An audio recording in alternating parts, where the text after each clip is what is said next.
Hi, welcome to our Footwork 101 course, part of our 4-week focus series. Week 1, we're talking about stop and go. A lot of different footwork foundational pieces that are going to help you get from a run to a stop, whether you're shooting or ball handling, and go from a stop when you catch a pass into a shot or a drive to make sure everything's functioning without having to think about it, ideally, by the end of our 4 weeks. So let's dive into week 1. We're going to talk about 4 different things. The 3 stops, 3 different ways to use your feet to come to a full stop. Ball handling footwork, specifically our L step and our hockey stop. Shooting footwork, what we call our stride stop, what we're going to use for catch and shoot and catch and drive. And then the first layer of decision making that goes with that catch and shot, catch and drive, what we call a closeout scenario, where a defender is running at you and you have to decide between shooting and driving. Our 3 stops, fairly straightforward because you have 2 feet. The simplest way I found to describe this is you can land on both feet at the same time, or you can land one at a time. Jump stop is 2 feet together, listening for one noise. We're going to see on video talking about dropping our hips and our heels to try to get balanced and grounded on the floor as soon as possible so we can take our next action. Stride stop is, again, because we have 2 feet, using one foot and then the other, so we can do our stride stop left, which would be left foot first and then right, or stride stop right, which would just be the opposite, right foot first and then left. And then finally our hockey stop. If you ever watched hockey, anybody on ice skates, when they turn sideways to stop on ice, it's a very effective body mechanical movement that we use with ball handling. You can also use it when you're just changing direction from sprinting one direction to sprinting the opposite way down the floor. Really good, powerful way, controlled way to stop and turn at a high speed, and ideally with ball handling to protect the ball as well. First one again is our jump stop, looking at 2 feet hit the floor at the same time. Seeing that a little bit faster. Tendency is to always have your momentum carrying you forward and wanting you to fall and step forward. And that's why we go after the focus of hips and heels down, really sitting down into that stop in order to get grounded and balanced as soon as possible. Next, you're seeing our stride stop here. Again, we can do it with either foot landing first, 1 and then 2. Similar focus with the hips and heels down, trying to get grounded. And this is the footwork we're going to use most often when we're shooting. Hockey stop, again, turning sideways, really great way to just control body. If you're playing on a slippery floor, or you got to turn and run the opposite direction, works really, really good to just control your body. So ball handling footwork, what we call the L step crossover series. So going through 3 different ways to crossover, and simplest way to describe a crossover, if you're not familiar with it, is to bounce the ball from one hand to the other, from one side of your body to the other. And a lot of people focus on the hand part of that, but we're going to go after the footwork that really allows you to be a better ball handler by having good footwork. So the first part is front crossover, and going with that, what we call a skater step. So another ice skating, hockey relevant analogy here. If you've ever been on ice skates or even skied cross country or skied on the flat, moving those feet side to side helps push you. And what we're doing here is pushing our body sideways and actually taking a step to the side as we cross over to get our body and ball in sync and get us moving wider and allowing us to have more space to attack past our defender. Between the legs, we're going to focus primarily on the shape of that step. So instead of straight sideways like our skater step, we are going diagonal. So kind of the 45-degree angle forward and to the side in order to create an angle that works for the ball to go through and allows our body position to be ready to attack forward. And then third, wrap behind the back. So there's a lot of different ways to do behind the back dribble. We kind of have found what we call a cheat code, where we start with your body sideways so that behind the back is now aiming you toward the basket, and we're able to connect that to finishing at the rim with 1 behind the back dribble and 1 more attack dribble. So again, we're going to watch video here in order to see this in full action. Cross to the right, that was the skater step I was just talking about, getting our body to move sideways with the cross, and then we take a forward attack dribble to get us all the way to the basket. Our cue here is trying to get the diagonal step for between the legs, kind of showing the difference between the skater step that would take us sideways and the scissor step that would take us straight forward. Diagonal splitting the difference between those. Going diagonal step allows us to get a lot better body position. And then finally behind the back, what I talked about here is what we're showing is toes to sideline, aiming our body so that behind the back is also aiming our ball toward the basket. Allows our body position to get in sync with the ball and get, again, ball and footwork together. And then showing this in the other direction from right to left cross. Our skater step is now with our left foot. So our right hand crossover bounces with our left foot. And then we're attacking forward with the left hand. Between the legs again there and behind the back. All three of these function on the same rhythm. We're to talk about our next section, the hockey stop dribble. So more ball handling footwork. Really the hockey stop is the same footwork we showed a bit ago, but now adding a ball to the mix. So we're turning our toes toward the hand we're dribbling in, or toward the dribble. So if we're dribbling right-handed, we're going to turn right and stop with the ball in our right hand and the defender on our left side ahead of us. So we get maximum space separation protection from the defense while we're keeping our dribble alive. And then the three-sided box that I like to call it, three different movements that again are working on synchronizing ball and feet, what we call away, across, and attack. You'll get to see that on video in a second. And then finally our hip swivel counter move. So this is really a fake for the crossover. We're using our footwork again to open up our hips so it looks like we might cross, and then we're re-attacking back to the same side we had previously when that defender overplays the crossover. So we're going to show this in full court setting first, using the hockey stop to turn toward our dribble, re-attacking with the same hand. This is exactly the progression you're going to go through when you're on the court, just to get you familiar with the mechanical movement here. Showing with the right hand, opening the hips, and re-attacking with the same hand. So this is approximating what we're going to do as what we call the hip swivel when we attack the basket. In the crossover version, this is where we were just discussing the three-part box. We're going to go away from the defender and then across the defender and then attack a different angle with the opposite hand. So we're going to go apply this after we've practiced a little bit.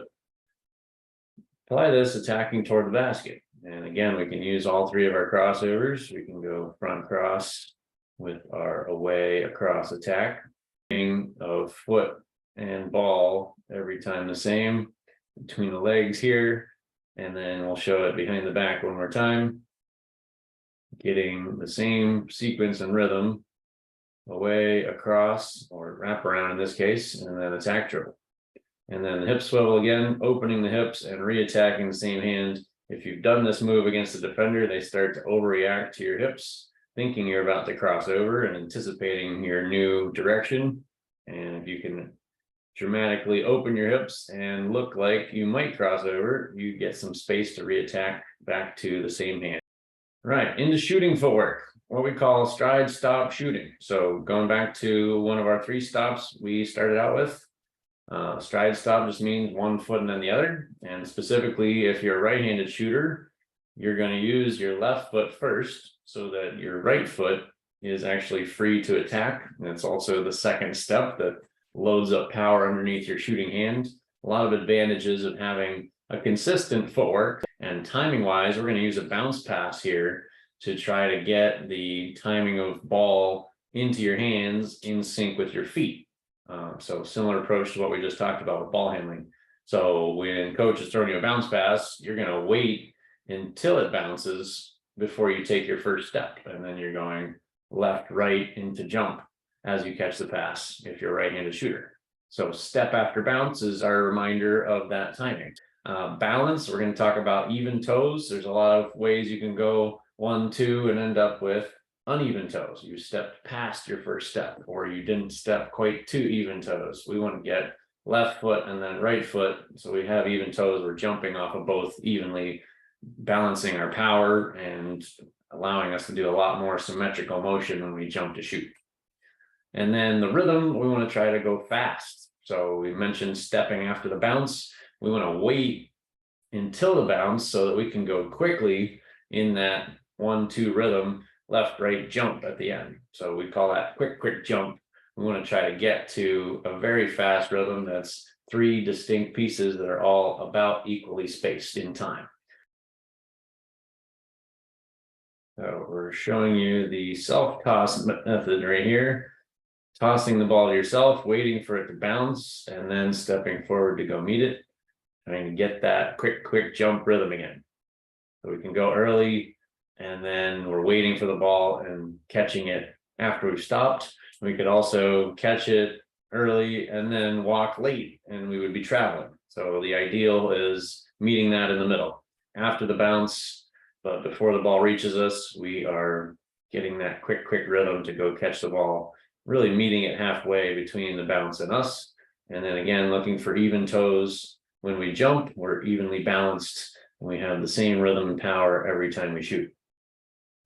Stride, stop, catch, and drive. So really building into what we're going to talk about for decision making, we want to always catch like a shooter. We want shooting to be option 1 so that the defense has to come and guard us. Whether we're capable of making a high percentage from where we're catching it or not, we want to look like a capable shooter every time we catch it. And as we start to build that ability and that mentality of shooting, we start to get better at deeper and deeper range and be able to become a more capable maker of that shot. We're going to talk mostly about the right leg reach and kind of how that relates to a pivot foot. So again, if we're a right-handed player, we're catching left, right. The first foot that hits the floor is what we call our pivot foot. So that would be our left foot. And that means that our right foot is allowed to reach in a pivot motion before we have to dribble. And that allows us to extend and reach a little bit farther with our first dribble and step to get past our defenders, a really big advantage. We're going to talk about taking 3 steps to the basket, and then talk about driving to our weak hand and how we use a similar terminology to our crossover we already mentioned with ball handling, what we call a step over. We're going to catch and reach our right leg before dribble to go all the way to a drive. We're going to show this several times in slow motion. It's one of the really simple ways to create a big advantage as you're dribbling. It's very hard to do slow motion, so you're going to notice that it looks like I am traveling because I am in slow motion. What we're really looking for timing wise is to get the ball out of our right hand the same time as our left foot starts to move. When we go left, this is what I just mentioned as a step over. We're bringing our right foot across our left foot in order to step to the left side of our defender and use our left hand dribble. So now it's left hand with right foot. The big is built around, you need to understand the decisions you're making first in order to apply the skills really well, what we call building skills downstream from your decisions. So only 2 options. We're going to eliminate the thought about passing for now. We're going to give you only shot or drive. And to simplify it further, we're not even going to allow you to think about driving right or left. We're going to position the defense so that, like a game, they're coming slightly off the side from where the ball was, and that's going to tell you to drive away from that defender, away from where your pass came from. So instead of a shot and a drive right and a drive left to think about, it's shot or drive right. And we know that in advance based on where the ball is and how we're receiving the pass. And if we set that up, then it allows us to think of shooting always coming first. And if we catch ready to shoot, catch like a shooter, get the defense to fully believe we are going to shoot and are capable of making it, they're going to have to come and guard us. As opposed to if we were always driving first, they could very easily defend us by just meeting us at the basket. They wouldn't have to come, say, out to the 3-point line to guard our shot and then worry about our drive. They could just hang back and meet us at the end of our drive because they know where the basket is. They know we're only going one place with a drive. And so the unequal 2 options is a really important part of this. We want to have 2 options, but we want to have one be an on switch, essentially. Binary decision making is what I've come to call this. We want an on switch where we're always shooting when we catch it, and we're only driving if that defender's hand is up in our face. And we know whether that hand is up by merely looking at the basket. So it allows our eyes to focus on the target where we want to shoot. If there's a hand between our eyes and the basket, we'll see it and we can drive. We don't have to look around for where that hand might be. Otherwise, we are eyes on target, shooting every time. It's forcing that defender to come out high and put their hand in our face if they want to stop us. But by doing that, their body position is out of place so that our drive is very effective to get past them. So we're using the exaggerated realistic, which will also apply to you when you're in the gym with us. This is kind of our tool to exaggerate closeout. I'm definitely not going to shoot if that is up, but I'm looking at the basket, catching ready to shoot every time, and I'm only driving if that stick is up. Just an exaggerated version of a defender's hand. So I'm looking at the basket, I don't see a stick, I'm shooting it. If I see the stick up, then I'm driving it. It allows me to make a very quick, simple, and effective decision. So that's it for week one. Just to summarize our 3 stops again: jump stop, stride stop, and hockey stop. Ball handling, we worked on the L step shape with our feet and our crossover to attack. And our hockey stop, again with the ball as a dribble move to protect the ball and work on our retreat dribble, our away, across, attack, to change angles and change speeds to attack that defender. And then shooting, we worked on our stride stop to both shoot and to drive. And our first layer decision making is just boiling it down to those 2 options we're just working on. That's it for week one. I look forward to seeing you on the court.